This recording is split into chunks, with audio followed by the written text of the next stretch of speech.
What I've also seen in the past was that, we've heard recession for years. I mean, I think it's even around COVID time, we kept hearing recession or stagflation or this is coming. And it really never kind of took place. So, I mean, I always just have questions about that. I don't know what your thoughts are on that, but recession, I think a recession will ultimately come because of the things that are being put in place. Right. I don't think there's a way, because that's just how the economy goes. It goes up, it goes down, it goes up.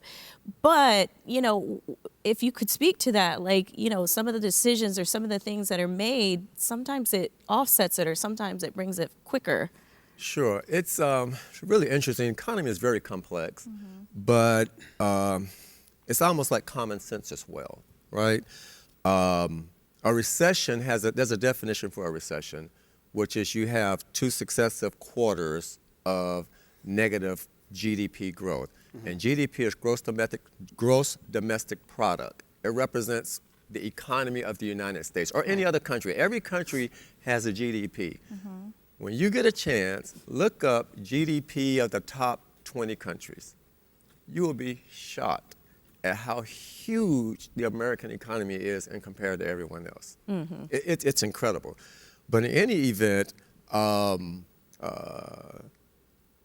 when you look at GDP and you look at the things that impact that, and you were speaking of recession, right? If GDP is decreasing, that means people are spending less, the economy is shrinking, it's not growing. So if it's shrinking, and there are other indicators that go with determining if there's a recession, like if there's a loss in employment, if unemployment goes up. There's another indicator which says if consumer confidence goes down. If there's consumer confidence goes down, that means people are not confident in what's going on in the economy, so they're going to spend less. All right. This whole economy is driven by consumption. All right. So that's why you see all these dynamics going on. Back to the essence of your question, do we anticipate a recession? I think the indicators are that we could have a recession. But here's what happens, and this is where this information isn't shared with a lot of people. The federal government, the Federal Reserve, has a purpose to make sure employment stays high and that the economy stays strong. So the Federal Reserve will do things to artificially impact the economy to keep it stable. So on its own, the economy may be going towards a recession. Then all of a sudden you see a change in interest rates. Right? If it's going to a recession, that means people aren't spending. Typically that means interest rates are too high, companies aren't investing, it's too expensive. What does the Fed do? They lower the Fed funds rate. The bank lower their rates. Now all of a sudden people are borrowing. They're going into business. They're manufacturing. They're spending. The economy kicks back up. And it's happening fast. It happens fast. So that's why you see this. So that's what happened flow. even before, because with the shifting of the rates and all that. And so with that too, you mentioning just the whole how everything is working with the economy. You mentioned that it may happen. I actually have a little stat here that I'll throw in here. So in 2023 to 2024, over 60% of economists surveyed by Bloomberg predicted a moderate recession within the next 12 months. So, I know you said too, Charlotte, kind of feel like it may have not happened. I feel like we're in it. I think like we're like in a part of the recession with everything that we're seeing, prices going up, jobs, as you're talking about. You gave us a good definition of what it is, already, but I feel like we're actually there.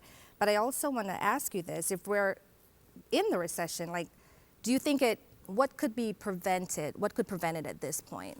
So once again, recession by definition is the economy shrinking.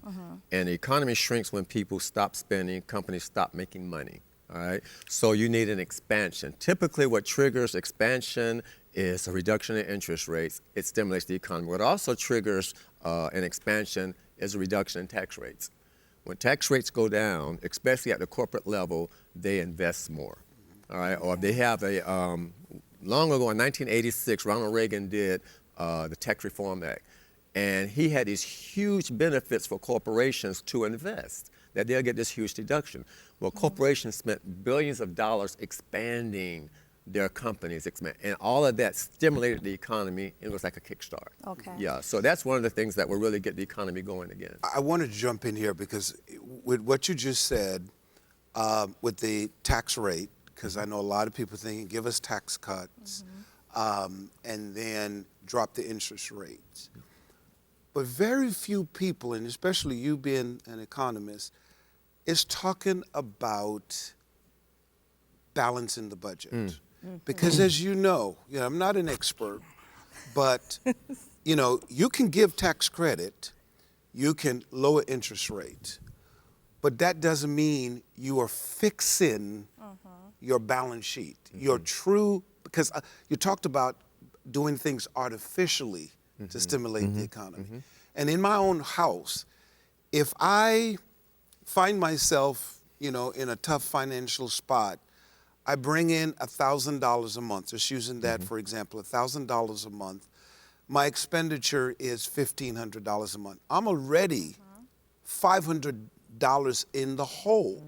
Now, to go and take out a credit card, because I've got the credit score to do it, for $10,000, to use that credit card to help me pay every month my $500 deficit is not stimulating my life.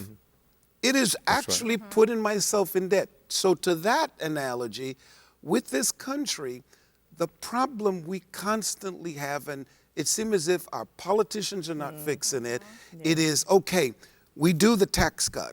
Okay, the big companies, they get the tax cut. That's wonderful. Watch this. They put money in the economy. All right? The question is, does that money help us to keep taxes down, like housing? I live in Florida. Right. Nobody's talking about dropping my property tax, okay? Is that going to fix the insurance business? These are big ticket items for all of us. Is that going to help me say, well, okay, instead of spending $5,000 in insurance, now I'll go back to spending $3,000. My problem, Brian, is every time our tax dollars keep going, helping the rich, helping business owners, giving out these handouts, like when we had the stimulus package when COVID was hit. Some people went to jail for it. PPP loan. The PPP loan. Here's the thing. Who paid for it? That was not free money. That was our money. We're paying for Billions of dollars. We're still paying for it today. Absolutely. So I'm just saying at some point in time, we got to say lowering interest rates or giving tax cut to the corporation is not fixing our deficit. We need to make a decision. What are your needs? I mean, you know this, there are porks in the bills. Get rid of those unnecessary porks and live within your means. And at the end of the month, if you bring in only 1,000, you spend 800. So you always have to. That's a simple math. I don't have a PhD. That's a bigger problem, an inside problem. Living within your means sounds like, for some people, what does that even look like? How do I do that? Because they're so used to the spending. They're so used to spending to either make themselves happy or to live up with the Joneses or, But whatever don't think those in Congress and leadership don't understand what you're saying. They completely understand what you're saying.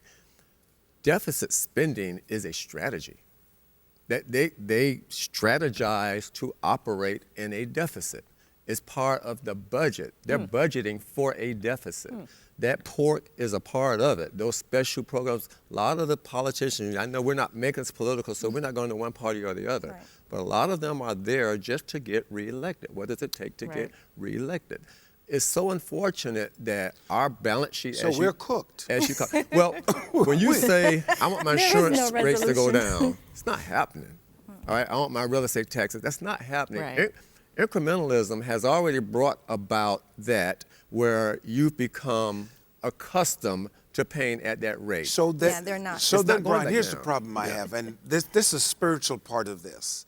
The scripture says a good man, both sex, male, female, leaves an inheritance, not debt, for their children. So with that approach that you're saying, if that's how politicians operate, our government function, if that's how we are going to operate in our own homes, then our grandchildren they're all cooked.